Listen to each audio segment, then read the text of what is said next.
मागणी करणार? एक बघा, या विषयावरती मी काही उत्तर देणार नाही.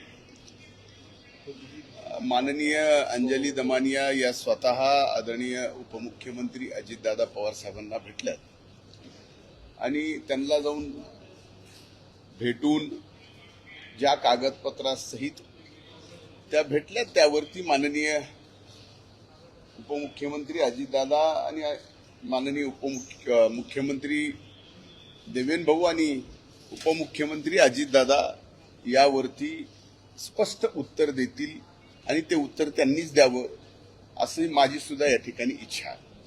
मुद्दा क्रमांक 2 की तुम्ही ज्या राखेच्या संदर्भात 2006चा सुप्रीम कोर्टाचा GR जर पाहिला, थर्मल पॉवर स्टेशनची राख म्हणजे प्रत्येक थर्मल पॉवर स्टेशननी केलेला तो कचरा आहे आणि तो कचरा थर्मल पॉवर स्टेशननी स्वतः पैसे खर्च करून उचलला गेलाच पाहिजे, हा सुप्रीम कोर्टाचा निर्णय आहे.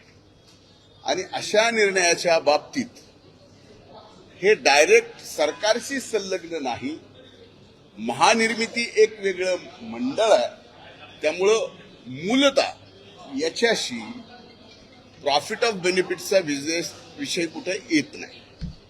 पलीकडे आणखीन काय विचारायचं?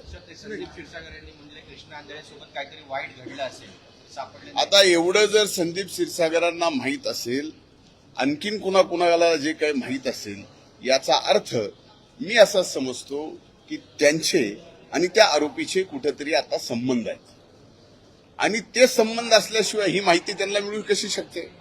जी माहिती त्या कृष्णाला काय झालंय काय नाही झालंय याची पोलिसांना माहिती नाही, तुम्हा मला माहित नाही, म्हणजे तुमचे एवढे मायक्रो कॅमेरे त्याला माहिती नाही, तर त्याला कशी माहिती असू शकते? याचा अर्थ त्यांचा कुठंतरी संबंध आहे आणि त्या संबंधातून अशा पद्धतीच्या बातम्या पेरायच्या.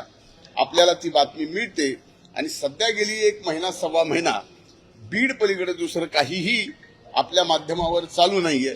म्हणून माझी आपल्याला हात जोडून कळकळीची विनंती आहे, या माध्यमांच्या बाबतीमध्ये संबंध बीड जिल्ह्यामध्ये लोकशाहीचा 4था स्तंभ म्हणून जो मान आदर, जो रुतबा आजही आहे, ते कुठंतरी हळूहळू कमी होत चाललं. एक मला पूर्ण बोलू द्या आता. म्हणून माझी आपल्याला विनंती आहे की पहिल्यांदा आपण सुद्धा जर्नलिझम म्हणून काय खरं काय खोटं पूर्ण याच्यातली तपासणी केल्यानंतर एक जिल्हा असेल किंवा त्या जिल्ह्याचा नेता असेल, एक मतदारसंघ असेल की त्या मतदारसंघातला कुठलाही नेता असेल, भलेही मी असेल, त्याला माध्यमांनी शिक्षा दिली पाहिजे, त्याच्यावरती मीडिया ट्रायल चाललं पाहिजे, या मताचा मी आहे. पण ज्या संतोष देशमुखची ज्यांनी निर्गुण हत्या केली त्या हत्येकरांना फास्ट ट्रॅक कोर्टामध्ये नेऊन फासावर घातलंच पाहिजे. या पहिल्या दिवशीच्या भूमिकेत आणि आज माझ्या भूमिकेत कसलाही बदल नाही.